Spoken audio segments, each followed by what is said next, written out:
حضرت تمیم داری رضی اللہ تعالیٰ عنہ فرماتے ہیں کہ ہم کھڑے تھے، ایک اونٹ دوڑتا ہوا آیا، نبی کریم صلی اللہ علیہ وسلم کے پہلے اس نے قدموں پہ سجدے کیے۔ صحابہ کہنے لگے حضور ہمیں بھی اجازت دیں، فرمایا وہ تو بے زبان ہے، اسے تو پتہ کوئی نہیں، پیش نظر ہے وہ نو بہار، سجدے کو دل ہے بے قرار، روکیے سر کو روکیے، یہی تو امتحان ہے۔ فرمایا اسے کیا پتا، تم تو مکلف ہو شریعت کے، تمہیں اجازت نہیں ہے۔ اور اعلیٰ حضرت نے 2 ٹوک لکھا ہے، فرمایا سوائے خدا کے کسی کو تعظیمی سجدہ بھی حرام ہے، یہ نوٹ کر لیں میری بات۔ اور اعلیٰ حضرت نے فتاوی رضویہ میں لکھا ہے کسی قبر پہ جاؤ تو 4 ہاتھ دور کھڑے رہو، اللہ کرے آپ کو سمجھ آئے۔ کتنے ہاتھ؟ 4 ہاتھ دور کھڑے رہو، سورۃ فاتحہ پڑھو، درود شریف پڑھو، جس قبر پہ گئے ہو ان کی روح کو اصال ثواب کرو، ان کے وسیلے سے دعا مانگو۔ اعلیٰ حضرت فرماتے ہیں قبر کو سجدہ بالاتفاق حرام ہے، طواف قبر کا کرنا بالاتفاق حرام ہے، بوسہ لینے میں اختلاف ہے کہ جائز ہے کہ ناجائز ہے، لیکن بوسے سے بھی چونکہ شک پڑتا ہے تو فرماتے ہیں احمد رضا کی رائے یہ ہے کہ بوسہ لینے سے بھی بچا جائے۔ وہ آ گیا تو اس سے اگلی باتیں کرتا، بس خاموش رہ، باادب رہ اور پیچھے رہ۔ تو حضرت تمیم داری کہتے ہیں یہ حدیث اعلیٰ حضرت نے لکھی ہے لمن والعلا میں، فرماتے ہیں کہ اونٹ نے پہلے سجدہ کیا، قدم چومے، پھر اس نے حضور کے کان میں کوئی بات کہی۔ روزے دے دوالے نے غلاماں دیاں ٹولیاں، ایک پہ سن دے کروڑاں دیاں بولیاں، یعنی اونٹ نے بات کی تو حضور نے وہ بھی سن لی۔ اعلیٰ حضرت کہتے ہیں جو پناہ میں آتا ہے بچ جاتا ہے، کہتے ہیں رسول کریم نے نا اونٹ کی پشت پہ ہاتھ پھیرا اور اللہ کے محبوب فرمانے لگے فکر نہ کر، اب تو آ گیا ہے نا، تو جیسے تو کہے گا ویسے ہی ہو جائے گا، جیسے تو کہے گا ویسے ہی۔ ابن ماجہ میں موجود ہے، پر میں چونکہ فاضل بریلوی رحمۃ اللہ علیہ کی کتاب سے پیش کر رہا ہوں الامن والعلا سے، تو میں اسی انداز میں پیش کر رہا ہوں جس انداز میں وہاں ہے۔ حضرت تمیم داری کہتے ہیں کہ ہماری سمجھ میں بات کوئی نہ آئی، تھوڑی دیر گزری تو کچھ لوگوں نے ہاتھوں میں رسیاں پکڑی ہیں، خنجر پکڑے ہیں، دوڑے آئے، یا رسول اللہ یہ ہمارا اونٹ ہے۔ حضرت تمیم داری کہتے ہیں میں نے دیکھا کہ جب وہ آ گئے نا خنجر لے کے تو اونٹ حضور کے پیچھے چھپ گیا، آج لے ان کی پناہ، آج مدد مانگ ان سے، وہ حضور کے پیچھے چھپ گیا۔ تو کہتے ہیں کہ نبی کریم صلی اللہ تعالیٰ علیہ وسلم نے فرمایا کیا مسئلہ بھائی؟ یا رسول اللہ ہمارا اونٹ ہے، ذبح کرنے لگے تھے دوڑا آیا ہے، تو حضور فرمانے لگے وہ تو تمہاری شکایت کر رہا ہے۔ وہ کہتا ہے یا رسول اللہ میں نے برسوں ان کی نوکری کی، برسوں میں نے بڑی نوکری کی۔ صحیح کہتا ہے یا رسول اللہ؟ ٹھیک کہتا ہے حضور، اب بوڑھا ہو گیا ہوں، تھوڑا زیادہ بوجھ نہیں اٹھا سکتا، تو مجھے ذبح کر کے کھانا چاہتے ہیں، میں مرنا نہیں چاہتا۔ نبی کریم فرمانے لگے اچھے لوگ یہ صلہ دیتے ہیں، اور نے عرض کی حضور آپ حکم کر دیں، ہم اس کو چھوڑ دیتے ہیں یا رسول اللہ، نہیں ذبح کریں گے، خدمت کریں گے۔ حضور فرمانے لگے نہیں، اب میرے پاس آیا ہے نا، اب میں نے واپس نہیں کرنا، آج ہو گیا ہے، آج لے ان کی پناہ، آج مدد مانگ ان سے، آج ہو گیا یا رسول اللہ پھر رکھ لیں۔ حضور نے فرمایا نہیں بھائی پیسے بتاؤ کتنے؟ یا رسول اللہ نہیں کچھ نہیں۔ نبی کریم علیہ السلام نے فرمایا نہیں، بتاؤ کتنے، بتاؤ کتنے؟ انہوں نے کہا حضور ایک دفعہ ریٹ لگایا تھا تو 100 دینار لگا تھا، حضور نے فرمایا بلال دے دو 100 دینار، 100 دینار دے دیا۔ اعلیٰ حضرت فرماتے ہیں دیکھو ان کی پناہ میں آنے کی برکتیں کتنی ہیں۔ ان سے کہا تم جاؤ، وہ چلے گئے، حضور نے پشت پہ ہاتھ پھیرا، فرمایا جا تو آزاد ہے۔ حضرت تمیم داری کہتے ہیں وہ پہلے گیا پھر پلٹ کے آیا، اس نے نبی پاک کے کان میں کو بات کی، کئی باتیں کی، پر میں ایک بات کرتا ہوں، کئی باتیں کی، ایک بات کی تو حضور رو پڑے، اونٹ چلا گیا، ہم نے عرض کی حضور یہ کیا کہہ گیا ہے؟ تو محبوب فرمانے لگے یہ کہہ گیا یا رسول اللہ جس طرح آپ نے مجھے چھری سے بچایا ہے، میں دعا کرتا ہوں اللہ آپ کی امت کو جہنم سے محفوظ فرمائے، اللہ جہنم سے بچائے آپ کی امت، اس طرح مجھے چھری سے آپ نے محفوظ کیا۔ اعلیٰ حضرت فرماتے ہیں کن چکروں میں پڑے ہوئے ہو، کن چکروں میں؟ حضرت ابو بکر صدیق نے پانی مانگا تو لوگوں نے دودھ دیا، فرمایا پیچھے کرو، ابو بکر نے نعمتیں چھوڑ دیے۔ اب ابو بکر وہ والا کام کرتا ہے جو رسول پاک نے کیا ہے، فرمایا نہ دودھ شاید پیش نہ کرو، جو مانگتا ہوں بس وہ دو۔ حضرت ابو بکر صدیق نے بڑے مالدار تھے، حضرت عمر فاروق رضی اللہ تعالیٰ عنہ کے پاس صحابہ کرام جمع ہو کے آئے، کون سا ایسا شخص ہے جس کی تنخواہ میں اضافہ ہو جائے؟ تو لوگ کہتے ہیں نہیں نہیں مجھے نہیں چاہیے. پر ہم نے وہ لوگ دیکھے ہیں. حاجی صادق صاحب کو مسجد والوں نے کہا 1000 روپیہ تنخواہ بڑھانی ہے تو حاجی صاحب کہنے لگے میرا بڑا سونا گزارا ہوتا ہے مینوں نہیں بڑھے دے. حضرت سیدنا عمر فاروق رضی اللہ عنہ صحابہ اکٹھے ہو کے گئے. کہنے لگے عمر حضور کے زمانے میں بظاہر غربت رہی, جناب صدیق اکبر کے زمانے میں غربت, اب تو بڑی ریل پیل ہے, بحرین سے لاکھوں کا مال آتا ہے, آپ کو بڑے بڑے سفیر ملنے آتے ہیں, پر آپ وہی پرانا کرتا اور وہی طامت جو کئی جگہ سے سی آپ نے کئی جگہ سے پھٹی. اور حضرت عمر ایک دن عید کی نماز پڑھانے گئے تھے تو ننگے پیر ہی چلے گئے. لوگوں نے کہا جوتا, فرمایا ٹوٹ گیا تھا یار, پہننے کے قابل نہیں تھا. فرمایا ننگے پیر آ گئے اور لوگ کیا کہیں گے؟ فرمایا چھوڑو, عمر کے پاؤں ننگے ہیں لیکن عمر کے کردار میں تو کوئی شک نہیں نا, پیر ہی ننگے ہیں نا, کیا ہوا, چھوڑو اس بات. کوئی پیار نہیں دنیا داری سے, دولت سے, کوئی چکر ہی نہیں. حضرت سیدنا عمر فاروق رضی اللہ تعالیٰ عنہ کو صحابہ نے اکٹھے ہو کے کہا, یہ ہے امت کے بیدار ہونے کے طریقے جو عرض کر رہا ہوں. کہا جناب آپ اب بڑا مال غنیمت ہے اور جس طرح ہر صحابی کا حصہ ہے آپ کا بھی حصہ ہے, تو ایک نیا کرتا ہی ڈال لیں آپ خرید کے. اب جب مشورہ ہو گیا صحابہ میں تو کہنے لگے عمر سے بات کون کرے گا؟ نیا کرتا پہننے کی عمر سے بات کس کو برا لگتا ہے جی؟ نیا کرتا کون بات کرے گا؟ حضرت سیدنا علی المرتضیٰ کا انتخاب ہوا. کہنے لگے مولا علی کی بڑی عزت کرتے ہیں, ان سے بڑا پیار کرتے ہیں, ان سے بات کرتے. تو حضرت علی کو بلایا گیا, عرض کی حضور مہربانی فرمائیں. حضرت عمر سے کہے نئے کرتے کے لیے, آپ فرمانے لگے عمر میری بڑی قدر کرتا ہے, بڑی بات سنتا ہے, پر یہ والا کام نہیں میں عمر سے کہہ سکتا, یہ کسی اور سے کہو.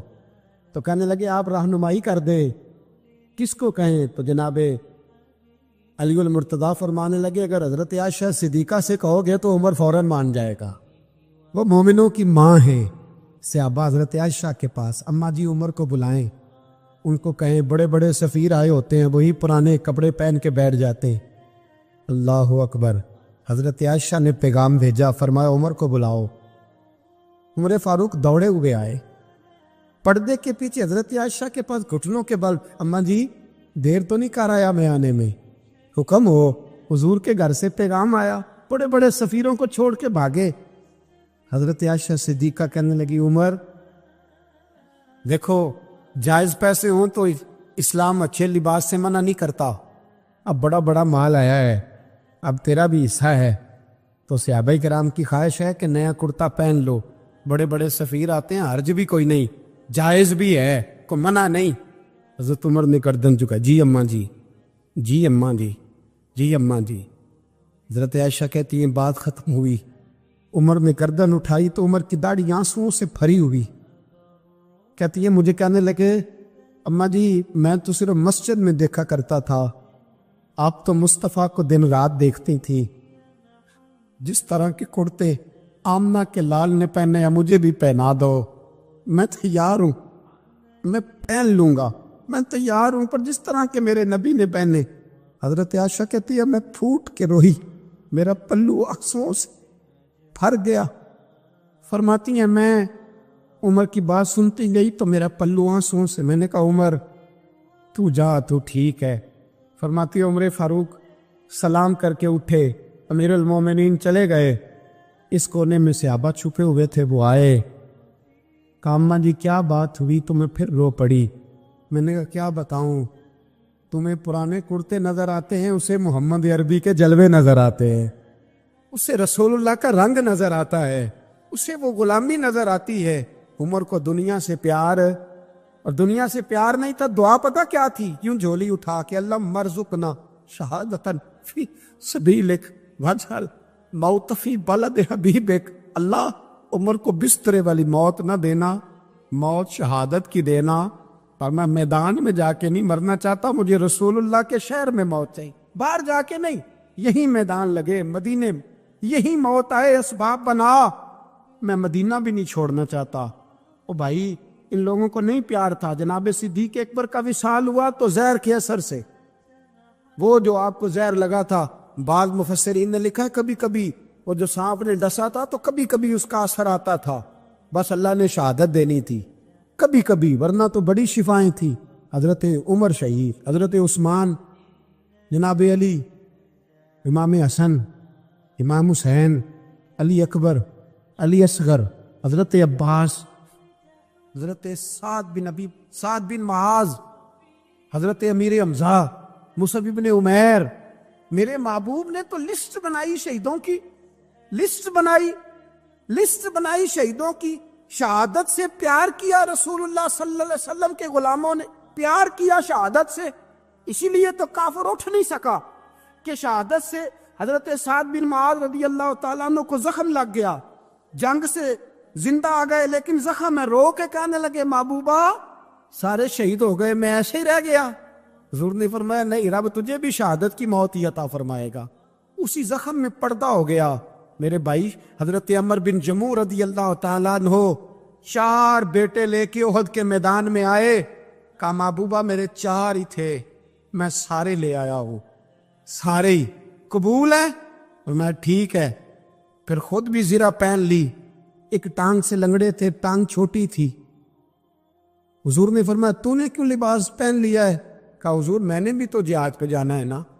تو حضور نے فرمایا تیرے 4 بیٹے جو جا رہے ہیں. تو کہا یا رسول اللہ کیا لنگڑے جنت میں نہیں جا سکتے؟ حضور لنگڑے اللہ کو قبول نہیں، میں نہیں جا سکتا. تو میرے نبی پاک صلی اللہ علیہ وسلم نے فرمایا نہیں، جنت تو تیرا انتظار کر رہی ہے. کہا حضور پھر میں بھی جاؤں گا، بچے جائیں گے تو میں بھی جاؤں گا.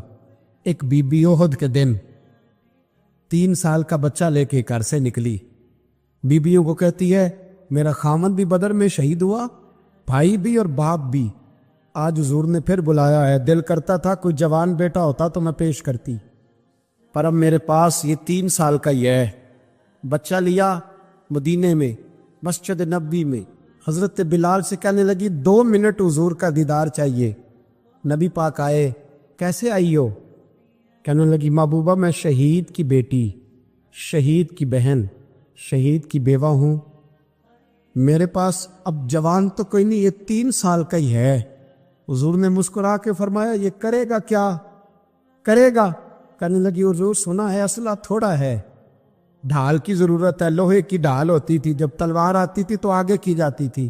کہا محبوبہ میرا شہید کی اماں بننے کو بڑا دل کرتا ہے.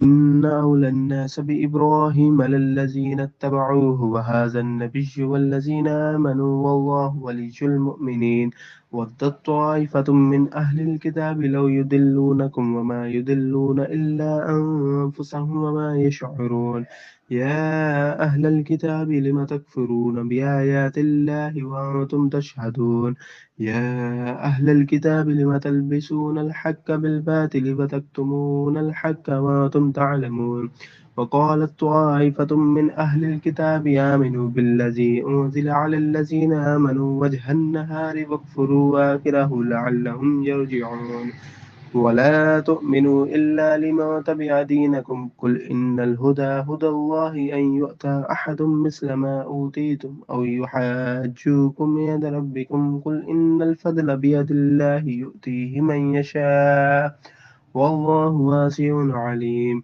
يختص برحمته من يشاء والله ذو الفضل العظيم ومن أهل الكتاب من إن تأمنه بقنطار يؤده إليك ومنهم من إن تأمنه بدينار لا يؤده إليك إلا ما دمت عليه قائمة ذلك بأنهم قالوا ليس علينا في الأميين سبيل ويقولون على الله الكذب وهم يعلمون بلى من أوفى بعهده واتقى فإن الله يحب المتقين إن الذين يشترون بعهد الله وأيمانهم ثمنا قليلا أولئك لا خلاق لهم في الآخرة ولا يكلمهم الله ولا ينظر إليهم يوم القيامة ولا يزكيهم ولهم عذاب عليم وإن منهم لفريقا يلبون ألسنتهم بالكتاب لتحسبوه من الكتاب وما هو من الكتاب ويقولون هو من عند الله هو من عند الله وما هو من عند الله ويقولون على الله الكذب وهم يعلمون. یہ میرا 3 سال کا لے جاؤ، جب تیر آپ کی طرف آیا تو میرا بیٹا آگے کر دینا، یہ ڈھال کا کام تو دے گا نا۔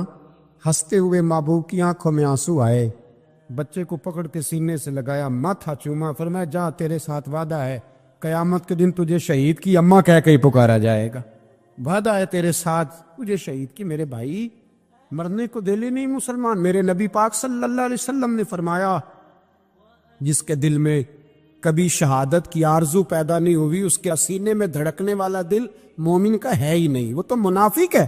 جو کبھی دین کے رستے میں شہید ہونے کو، میرے بھائیوں دین کو بڑی ضرورت ہے، بڑی ضرورت، بڑی۔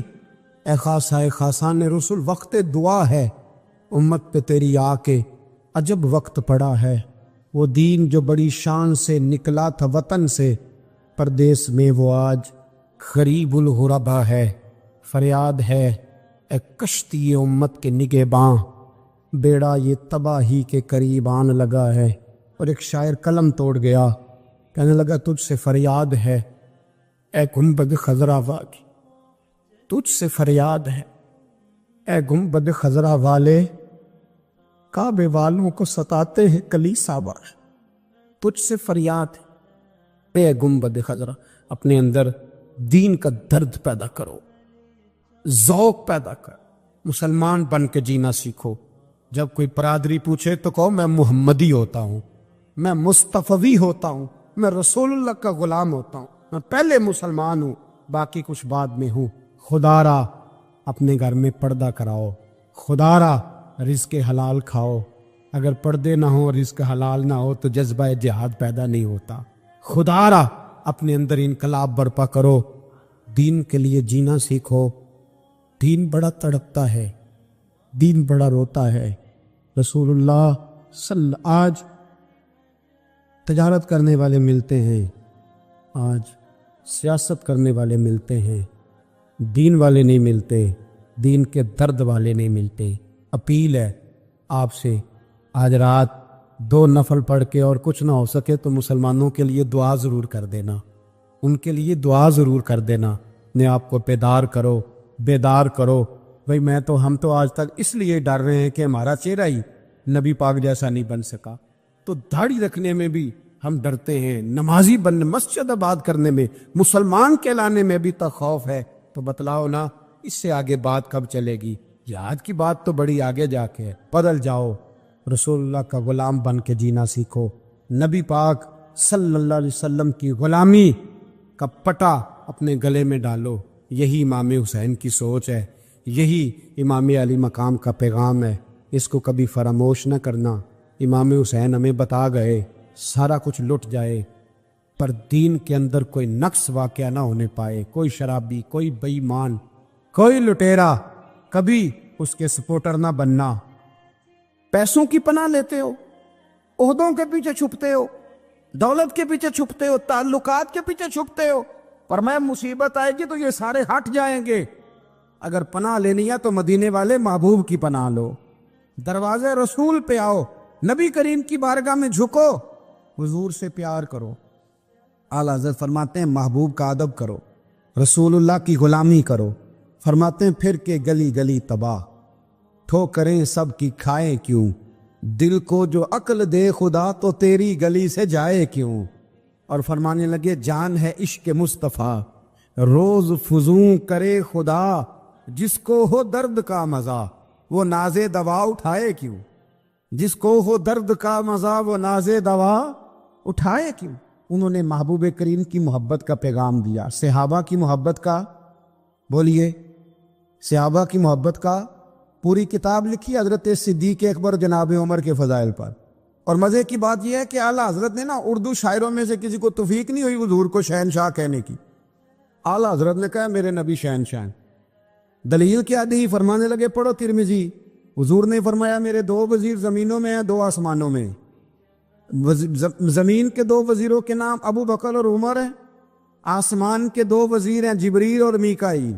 اعلیٰ حضرت کہنے لگے حضور وزیر تو کسی شہنشاہ کے ہی ہوتے ہیں، پھر کہہ لو نا شہنشاہ۔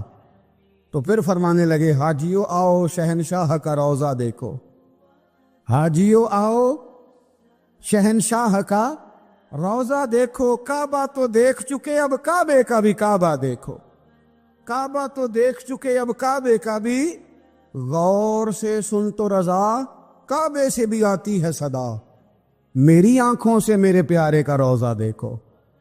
اعلیٰ حضرت نے ساری زندگی اور صحابہ کرام کی بات کی، اہل بیت کی بات کی، اولیاء کی بات کی، صوفیاء کی بات کی، دفاع کیا سب کا، سب کے شانوں میں لکھا، امت کو بتلایا کہ اپنے بزرگوں سے جڑے رہو گے تو بچے رہو گے۔ اعلیٰ حضرت نے طنز کرنے سے، تنقید کرنے سے، بلا وجہ غلطیاں نکالنے سے اور ایک دوسرے پر لان تان کرنے سے ہمیں بچنے کو کہا۔ اعلیٰ حضرت فرماتے ہیں کوئی علم اگر آ جائے نا تو اس کا معنی یہ نہیں کہ سب کو جاہل سمجھ لینا چاہیے۔ سمجھ آ رہی ہے میری بات کی؟ ہم جس شعبے میں بھی ہوتے ہیں نا، سامنے والے کو ان پڑھ ہی سمجھتے۔ مولویوں کے بارے میں بعض لوگوں کا خیال ہے کہ یہ پتہ نہیں کون سی مخلوق ہے، ان کو کیا پتہ دنیا داری کا۔ میں صحیح کہہ رہا ہوں۔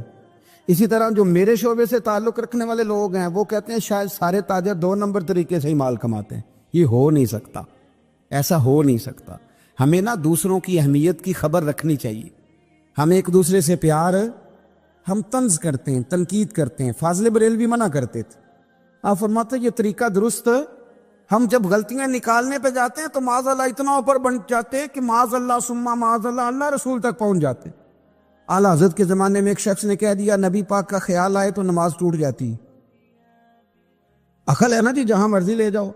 وہ کہنے لگا جی میں نے خالص اللہ کے لیے پڑھنی ہے نا فلسفہ عجیب، نبی پاک کا خیال آئے تو نماز۔ اعلیٰ حضرت فرمانے لگے تو بڑا ہی پاگل ہے، جب تو کہے گا السلام علیکہ ایھا النبی، خیال آئے گا کہ نہیں؟ فرمانے لگے تو بڑا ہی نادان ہے، جب تو کہے گا اللہم صلی علی محمد وعلی، خیال آیا کہ نہیں آیا؟ فرمانے لگے تو نبی پاک کی بات کرتا ہے، نماز میں تو ابا اماں کا بھی خیال آتا ہے، ربنا اغفر لی والی والدی۔ فرمانے لگے ربے کے خیال سے نہیں ٹوٹتی تو مدینے والے کے خیال سے کیسے ٹوٹ گئی؟ فرمانے لگے بڑا ہی بیوقوف ہے تو۔ اعلیٰ حضرت فرمانے لگے تو کہتے ہیں حضور کا خیال آئے تو ٹوٹ جاتی ہے؟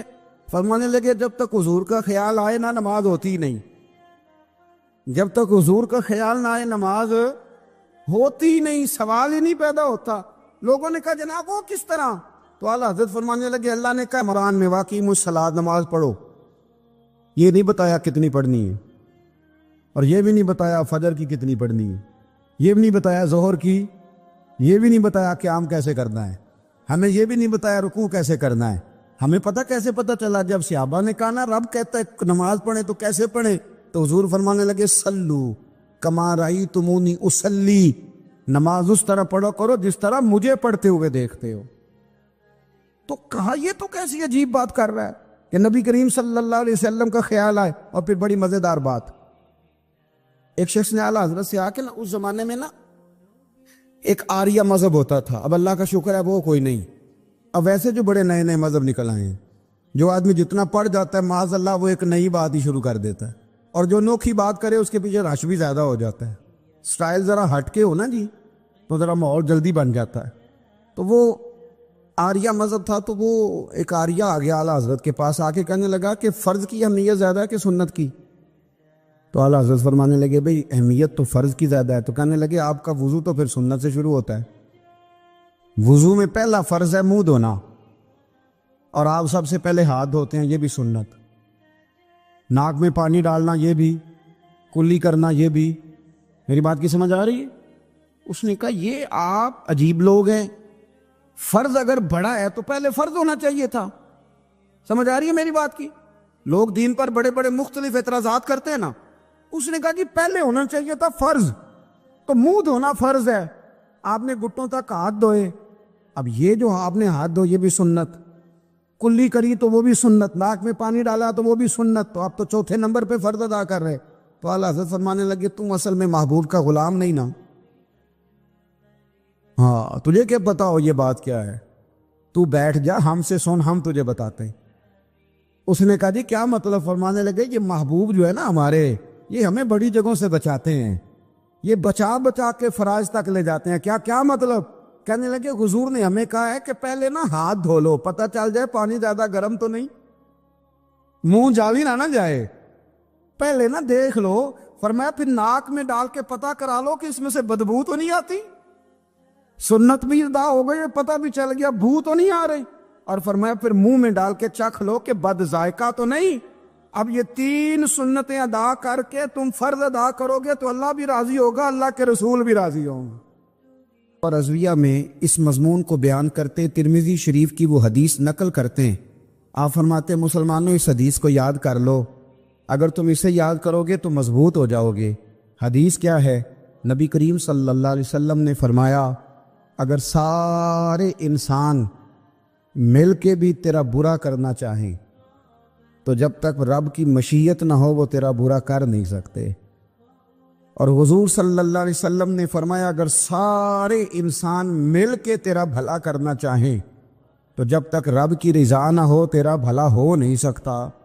تو اعلیٰ حضرت فرماتے ہیں اس چیز کو ذہن میں بٹھاؤ، مسلمانوں اپنا رجوع اپنے رب رسول کی طرف مضبوط کرو۔ یہ کیا بات ہو گئی کہ میں اس سے بھی ڈر رہا ہوں، میں اس سے بھی ڈر رہا ہوں، وہ بھی میرے پیچھے لگ گیا۔ فاضل بریلوی رحمۃ اللہ علیہ ان چیزوں سے منع فرماتے تھے، وہ کہتے تھے یہ توہمات ہیں، اوہام پرستی ہے، ہمیں ان چیزوں سے ہمیشہ بچنا ہے، اپنی آنے والی نسلوں کو بچانا ہے۔ فرمایا کرتے تھے رب کی رضا پہ جو راضی رہتا ہے اللہ اسے سکون والی زندگی عطا فرماتا ہے۔ ہمارے ہاں لوگ پوچھتے ہیں طبیعت کیسی ہے، لیکن یو پی میں، سی پی میں، لکھنؤ میں پوچھا جاتا ہے کہ کیا شکایت ہے آپ کو؟ کہتے ہیں یہ سر درد کی شکایت ہے، یہ اردو کا ایک محاورہ ہے۔ جناب کیا شکایت ہے؟ کہتے ہیں جی مجھے کمر درد کی شکایت ہے۔ پھر پوچھنے والے پوچھتے ہیں کہ جناب اس شکایت کا کیا بنا؟ تو صدر الشریعہ مولانا امجد علی صاحب اعظمی رحمۃ اللہ علیہ فرماتے ہیں اعلیٰ حضرت کو بخار تھا تو میں حاضر ہوا، تو میں نے کہا حضور شکایت کا کیا بنا؟ کہنے لگے مولانا پڑھے لکھے ہو کے تو ایسی باتیں نہ کرو، شکایت کس سے کرنی ہے؟ رب نے جس حال میں رکھا ہے بڑا ہی اچھا رکھا ہوا ہے، شکایت کا کیا معنی ہوا؟ اللہ نے جہاں سمجھا مناسب اس نے ہمیں رکھا ہے، شکایت کیا ہوتی ہے؟ مجھے کسی سے شکایت نہیں۔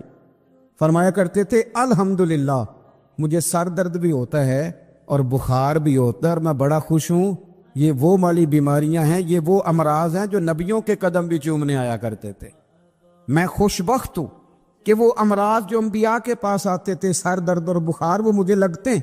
اپنی زندگی کو رضا والی زندگی بنایا، یقین بڑا کامل تھا میرے اعلیٰ حضرت کا۔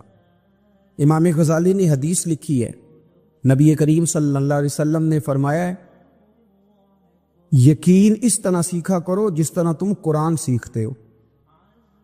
آج میرے دور کا سب سے بڑا مسئلہ یقین کی کمزوری ہے۔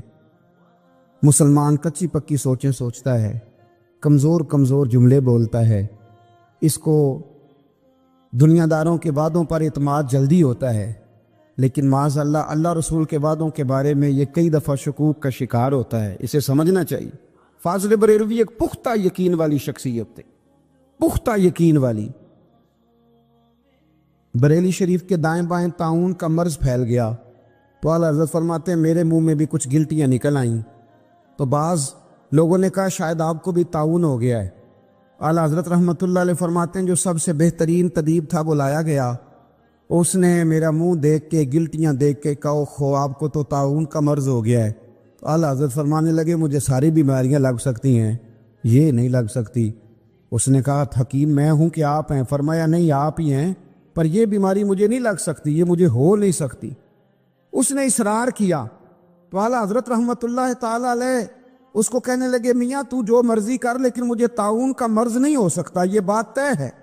وہ ناراض ہو کے چلا گیا۔ اب طاعون کی جو گلٹیاں ہوتی تھی نا وہ بڑے بڑے مہینوں نہیں جاتی تھی، تکلیف رہتی تھی۔ اعلیٰ حضرت کہتے ہیں میں نے اسی رات نا تھوڑی سی کالی مرچوں کا سفوف بنایا اور مسواک میں رکھ کے جب منہ کے اندر چھڑکا تو تھوڑا سا خون نکلا اور میرا منہ بالکل ٹھیک ہو گیا۔ سویرے میں نے کہا بلاؤ نا اپنے حکیم کو جو کہتا تھا طاعون ہو گیا ہے۔ تو لوگ کہنے لگے حضور آپ کو ویسے کیسے پتا تھا طاعون نہیں ہے؟ فرمانے لگے پتہ اس طرح تھا کہ اللہ کے رسول صلی اللہ علیہ وسلم نے ایک دعا ارشاد فرمائی ہے، فرمایا کسی مریض کو دیکھ کے پڑھ لو الحمدللہ الذی مما ابتلاک بہ وفضلنی علی کثیر ممن خلق تفضیلا۔ حضور نے فرمایا کسی بیمار کو دیکھ کے، مصیبت والے کو دیکھ کے یہ دعا پڑھو، تم اس مصیبت میں شکار نہیں ہوں گے۔ فرمانے لگے میں نے طاعون کے مریض کو دیکھ کے دعا پڑھ لی تھی تارے ٹوٹ سکتے ہیں، چاند گر سکتا ہے، سورج اپنی جگہ چھوڑ سکتا ہے، پر مدینے والے محبوب کی بات غلط نہیں ہو سکتی۔ یہ میرا یقین کامل ہے، ساڈے نبی دی زبان ساڈے واسطے قرآن، یہ بات غلط ہو سکتی؟ مضبوط یقین فاضل بریلوی کا، مضبوط نظریات۔ اعلیٰ حضرت رحمت اللہ تعالی علیہ سے کسی نے کہا آپ کس طرح کے مومن ہیں، کس طرح کے مومن ہیں؟ تو اعلیٰ حضرت فرمانے لگے میرا دل چیرو، اس کو کھولو، ایک طرف لا الہ الا اللہ لکھا ہوگا، دوسری جانب محمد رسول اللہ لکھا ہوگا، کھول کے دیکھ لو۔ ایک تو یقین کی پھر دوسری بات، خشک لوگوں کو زندگی گزارنے کا مزہ کوئی نہیں آتا، زندگی گزارنے کا مزہ اسے ہی آتا ہے جسے کسی سے پیار ہو جاتا ہے۔ باقی نہ دیکھیں نا، ایک بندہ جبرن ایک شخص بچے پالتا ہے، وہ کہتا ہے یہ میرے لیے کیا مصیبت ہے 5 بچے، اور ایک شخص کو بچوں سے پیار ہو جاتا ہے، وہ جوان بھی ہے، خوبصورت بھی ہے، پر عید پہ کپڑے نہیں خریدتا، بیوی سے کہتا ہے میں پرانے پہن لوں گا، پر بچوں کو نہیں لے دے۔ اور بھائی تیری خواہشیں مر گئی ہیں، تیری خوبصورتیوں کی طرف جانے کی آرزویں ختم ہو گئی، تو کہنے لگا سارا کچھ ہے پر بچوں سے پیار جو ہو گیا ہے۔ اعلیٰ حضرت رحمت اللہ علیہ بہت بڑے فلسفی تھے، منطقی تھے، بہت بڑے سائنسدان تھے۔ یہاں بڑا سنجیدہ اجتماع ہے، میں بڑی خاص بات کرنے لگا ہوں۔ سارے سائنسدان کہتے ہیں زمین گھومتی ہے، اعلیٰ حضرت نے اتنی موٹی کتاب لکھی ہے زمین ساکن ہے۔ فرماتے تھے ہم جیسے مرضی سائنسدان کہیں گے آپ نے دلائل دیے ہیں۔ آپ فرماتے ہیں جب نبی کریم علیہ السلام کی حدیث مسلم شریف میں موجود ہے کہ جب اللہ نے زمین کو پیدا کیا زمین کانپنے لگی، تو اللہ نے پہاڑوں کو میخیں بنا کے قلعے بنا کے اندر لگا دیا تو زمین ٹھہر گئی۔ فرمانے لگے جب مصطفیٰ کریم نے کہہ دیا ٹھہر گئی ہے تو سارے سائنسدان بھی کہیں تو ہم ماننے کو تیار نہیں کہ گھومتی ہے۔ انہوں نے دلائل دیے۔ وہ ہمیں نہ روز کہہ دیتا ہے ڈاکٹر آپ کی طبیعت خراب ہے، کھانسی ہے، گھر میں کسی اور کو تو نہیں؟ ہاں جی ہے جی، وہ کہتے اسی کی وجہ سے ہو گئی ہے۔ او خدا کے بندے، نبی کریم علیہ السلام نے فرمایا بیماری متعدی نہیں ہوتی، ایک سے دوسرے کو نہیں لگتی۔ اور بڑے سادے انداز میں مسلم کی حدیث ہے، ایک صحابی نے کہا یا رسول اللہ میرے اونٹ کو اس اونٹ سے خارش پڑ گئی ہے، تو اللہ کے رسول فرمانے لگے تیرے اونٹ کو تو اس سے پڑی ہے تو اس کو کہاں سے پڑی تھی؟ کہنے لگا جی وہ تو قدرتی معاملہ ہے، تو حضور فرمانے لگا یہ بھی قدرتی معاملہ ہے۔ اب ہمیں جو مرضی، اعلیٰ حضرت کے زمانے میں لوگوں نے کہا کشش ثقل ہے، زمین اپنی طرف چیزوں کو کھینچتی ہے، دلیل کیا ہے؟ وہ کہنے لگے جی سیب گرتا ہے تو زمین پہ، آم گرتا ہے درخت سے تو زمین پہ، امرود گرتا ہے تو، انار گرتا ہے تو زمین میں کشش ہے، کھینچ لیتی ہے۔ اعلیٰ حضرت فرمانے لگے شاباش، سائنسدان جو کہیں گے ہم مانیں گے۔ فرمانے لگے زمین نے آدھا کلو کا سیب کھینچ لیا ہے، 1.5 پاؤ کا انار کھینچ لیا ہے، پر ہم نے غبارے میں 1.5 چھٹانگ ہوا بھر دیا، وہ تو زمین سے کھینچا نہیں گیا۔ یہ کس قسم کی کش سے ثقل ہے؟ یہ بھی 2 سال پہلے ڈاکٹر عبد القدیر خان کا مضمون چھپا تھا روزنامہ جنگ میں۔ وہ کہتا ہے مجھے وہ مولوی چاہیے تھا جس کے پاس قرآن حدیث بھی ہو اور سائنس کے علوم بھی ہوں۔ کہتا میں نے زمانے کے دروازے کھٹکھٹائے، پھر میں پہنچا بریلی کے امام کے پاس، اور کہتا ہے وہاں جا کے نہ میں ٹھہر گیا ہوں، اس لیے کہ مجھے قرآن و سنت کا نور بھی ملا ہے اور مجھے سائنس کے رموز بھی ملے ہیں۔ یہ واحد شخص ہے جو دین کو سائنس کا پابند نہیں کرتا بلکہ سائنس کو مدینے والے کا غلام بناتا ہے، مدینے والے کا غلام بناتے۔ تو اعلیٰ حضرت فرمانے لگے عجیب فلسفہ ہے نا جی، آم کھینچ لیا اس نے، سیب کھینچ لیا، امرود کھینچ لیا، پر اس سے 1.5 چھٹانگ والا غبارہ۔ تو لوگوں نے کہا حضور پھر مسئلہ کیا ہے؟ آپ فرمانے لگے مسئلہ یہ ہے کہ ہر چیز اپنی اصل کی طرف لوٹ جاتی ہے، ہر چیز اپنی، سیب امرود انار زمین سے پیدا ہوتے ہیں تو زمین پہ گرتے ہیں، ہوا کی اصل اوپر ہے، اس لیے جب غبارے میں ہوا بھریں گے تو ہوا اس کو اوپر لے جائے، ہاں جب اس سے ہوا نکل جائے گی تو پھر غبارہ جو جس کی اصل ہوتی ہے ادھر لوٹ جاتا ہے۔ انسان مٹی سے بنا ہے تو جاتا کہاں ہے؟ مٹی نہ تے مٹی رہنا ہی ایویں کا دی بلے بلے، اج مٹی دے اتے بندے آتے کل مٹی دے تھلے۔ تو اعلیٰ حضرت رحمت اللہ تعالی علیہ نے نا اپنے سارے علوم کو نبی پاک کا غلام بنا دیا۔ آپ فرمایا کرتے تھے آج لے ان کی پناہ، آج مدد مانگ ان سے، کل نہ مانیں گے قیامت میں اگر مان گیا. صاحبزادے کہتے ہیں کہ ایک اونٹ زخمی ہو گیا, کسی نے اسے زخمی کر دیا. تاریخ الخلفاء میں امام جلال الدین سیوطی علیہ رحمہ نے لکھا ہے اونٹ زخمی ہو گیا, اونٹ کی نا گردن پر نشان لگ گیا زخم کا. اس زمانے میں طریقہ تھا کہ کپڑا جلا کے نا زخم پہ لگایا جاتا تھا. حضرت عمر فاروق رضی اللہ تعالیٰ عنہ نا, اب 60 سال عمر ہے, بوڑھے آدمی ہے, جسمانی طور پر بھی کمزوری آ جاتی ہے عمر کے حساب سے. اونٹ کی نکیل کے ساتھ پہلے اسے باندھا, پھر وہ کپڑا جلایا, پھر اپنے ہاتھوں سے اونٹ کا وہ جو زخم تھا نا اس پر وہ کپڑا ڈالنے لگے, اس کو ٹھیک کرنے لگے. تو صاحبزادے آگے بڑھے, وہ کہنے لگے ابا جی یہ اونٹ ہے اور آپ اس کے زخم کو چھیڑ رہے ہیں, وہ آپ کو تکلیف بھی پہنچا سکتا ہے, تو یہ آپ 2-3 غلاموں کے ذمہ لگا دیں, وہ اس کے زخم پر دوائی مرہم پٹی کر دیں گے, یہ آپ کو کاٹ ہی نہ لے. تو کہتے ہیں حضرت عمر فاروق نے میری بات کو جھٹکا فرمانے لگے پیچھے ہٹ جا, حکومت میری ہے کہ غلاموں کی ہے, ذمہ داری میری ہے کہ غلاموں کی ہے. فرمایا پتر میں تو ڈر رہا ہوں کہ کہیں یہ اونٹ کی قیامت میں میری شکایت نہ کر دے, یہ میری شکایت نہ کر دے کہ اللہ میں بیمار ہو گیا, زخم لگ گیا, حکومت عمر کی تھی اور کسی نے مجھے پوچھا ہی نہیں. میرے دوستو احساس ذمہ داری اب یقین کریں نکل گئی. ہم لاؤبالی لوگ ہیں, لاؤبالی. میں کبھی سفر کرتا ہوں بہت زیادہ, تو میرے جو ڈرائیور حضرات ہوتے ہیں وہ میرے ساتھ وقت گزارنا خاصا مشکل کام ہے, اس لیے کہ میں گاڑی مجھے چلانی نہیں آتی پر چلواتا اپنی مرضی کی ہوں. تو ان کی خواہش ہوتی ہے کہ میٹر پہ نظر نہ پڑے پیر صاحب کی. تو میں پچھلی سیٹ پہ بیٹھتا ہوں تو میں اس ترتیب سے بیٹھتا ہوں کہ مجھے پتہ چل جائے کہ میٹر اب کہاں پہنچا ہے, اس لیے کہ مجھے پتہ ہے خدا نہ خواستہ کسی جگہ کوئی معاملہ ہوگا نا. اور میں بچوں کو بتاتا رہتا ہوں. ایک دفعہ ایک آدمی غلط کراس کر گیا اور بڑی مشکل سے بچے نے بریک لگائی.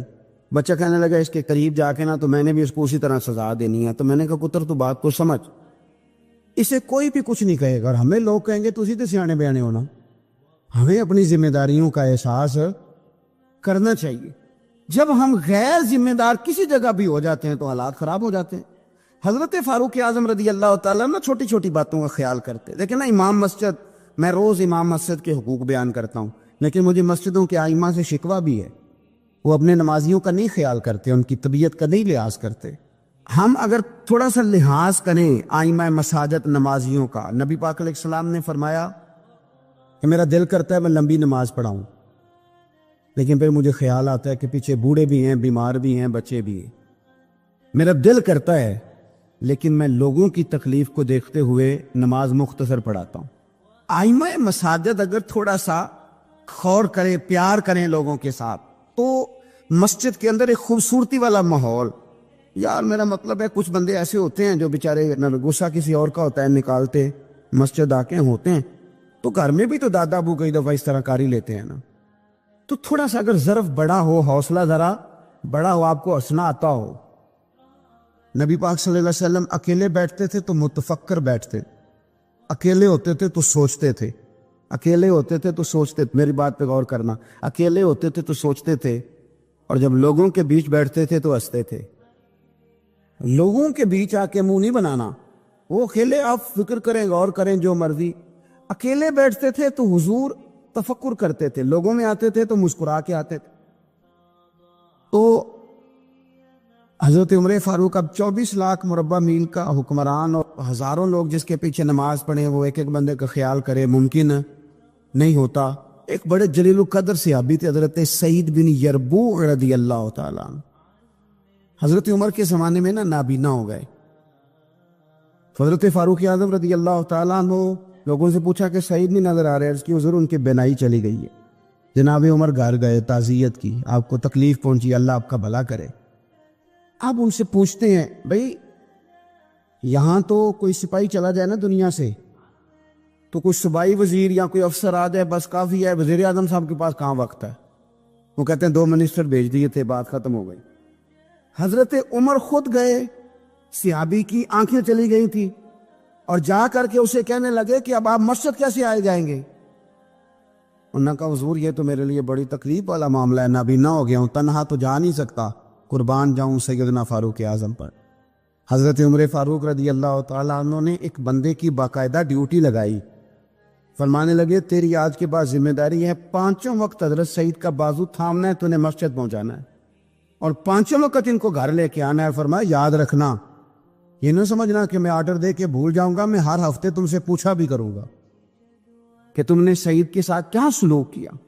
تو چھوٹی چھوٹی چیزوں کا فوجی، جیسے کہ میں نے پہلے کہا ہے، وہ سال کے بعد نا کبھی کوئی تقریب ہوتی ہے تو بلا کے نا فوجیوں کے بچوں کو، ان کی ماں کو، تو ایک آدھ تمغہ دے دیا جاتا ہے پھر چھٹی۔ کبھی کسی نے پوچھا ہے کہ یتیمی میں بچوں کا کیا حال ہوا؟ کبھی کسی نے پوچھا ہے کہ پھر پیچھے کیا حالات ہیں؟ میں کوئی لسٹ نہیں بیان کرتا، لیکن میں ثبوت رکھتا ہوں کہ جن کے لیے ترانے پڑے گئے اور بہت بڑی انٹرنیشنل کانفرنسیں کی گئیں اور میڈیا میں بڑا کچھ دکھایا گیا، ان کے بچوں پر وہ وقت بھی آیا کہ انہوں نے روٹی مانگ کے کھائی۔ یہ فوٹو سیشن کرانا آسان کام ہے، لیکن ان کا خیال رکھنا یہ مشکل کام ہے، مشکل کام ہے۔ بھیج دیا کسی کو، وزیر کو، جا چیک دیا جا کے شہید کی بیوہ کو، وہ فلاں آدمی پولیس میں شہید ہو گیا، تو وہ بیوہ بعد میں بتا رہی ہے کہ وہ چیک میں نے 5 دفعہ بینک بھیجا ہے، وہ کیش ہی نہیں ہوتا، کیونکہ فوٹو تو آ گئی، بات تو ختم ہو گئی۔ اور آپ کے ملک میں اس طرح بھی ہوا کہ ایک شہید کے لیے سیمینار ہوا، بہت بڑا تمغہ دیا گیا، اس کی والدہ کو بلایا گیا، اور جب تک تو کیمرے چل رہے تھے تو تب تک تو اس کو بڑا اعزاز تھا، ترانہ بھی باج رہا تھا، بندے آنسو بھی بہا رہے تھے، اور جب ختم ہو گیا سارا کچھ تو پھر اس کی ماں کو نا ایک کونے میں زمین پہ بٹھا کے، وہ ویڈیو آ گئی اس کی، وہ زمین پہ بٹھا کے نا دور اس کی ماں کو، جس کا بیٹا ملت پر، قوم پر، مذہب پر قربان ہوا، اس کو زمین پہ بٹھا کے تو اس کے ہاتھ میں روٹی پکڑائی گئی اور چھوٹے سے ایک برتن میں سالن ڈال کے اس کے آگے رکھا گیا۔ تو وہ دیہاتی عورت، سب لوگ موج سے کھانا کھا رہے ہیں، جو مہمان خصوصی ہیں روٹی کھا رہے ہیں، جو تمغے دینے آئے، اور جو لینے آئی ہیں اس کو وہاں بٹھا دیا۔ پھر وہ کسی نے ویڈیو بنا کے جب نیٹ پہ ڈال دی تو پھر کہا گیا کہ ہم نے نوٹس لے لیا ہے، وہ پتہ نہیں کس بلا کا نام ہے، ہم نے نوٹس لے لیا ہے۔ وہ کیا ہوتا ہے؟ میں تو نہیں پتا آج تک اس کا کوئی نتیجہ نکلا ہو۔ کیا نوٹس لیا؟ کیا بات آئی سامنے؟ کچھ بھی نہیں۔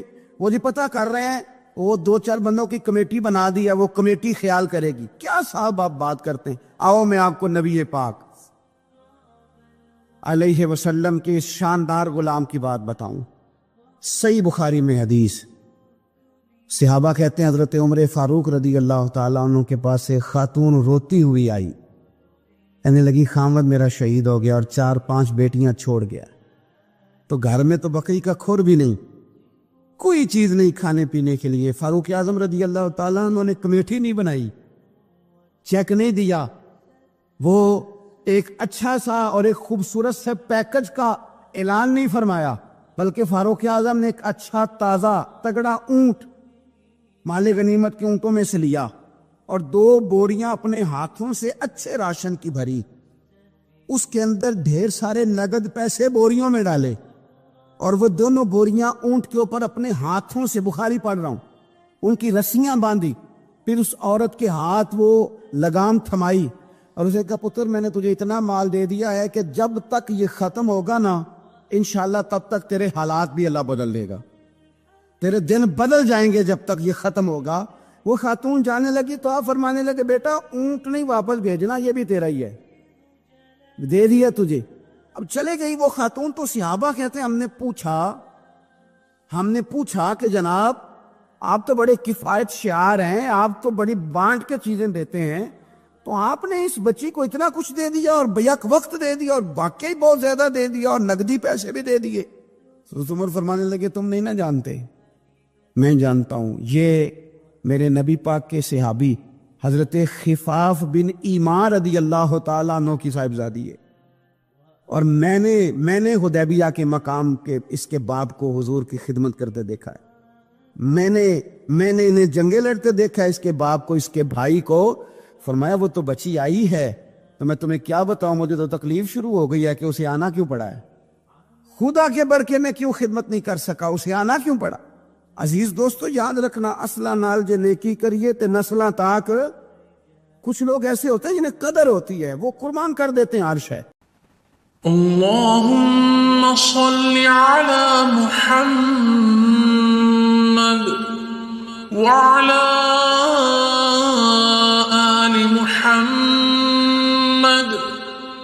كما صليت على إبراهيم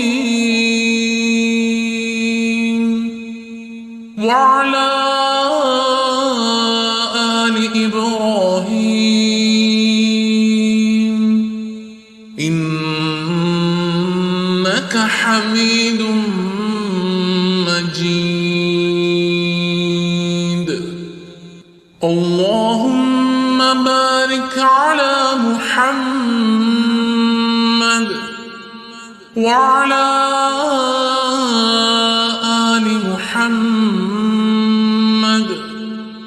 كما باركت على إبراهيم وعلى آل إبراهيم إنك حميد مجيد.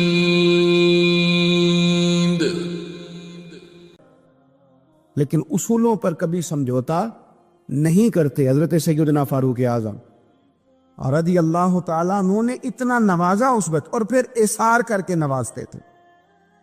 ہمارا یہ مزاج بن گیا کہ جو شے بھی آئے پہلے میرے گھر آئے، اور لوگ کئی دفعہ گھر بچاتے بچاتے سارا کچھ ضائع کر بیٹھتے.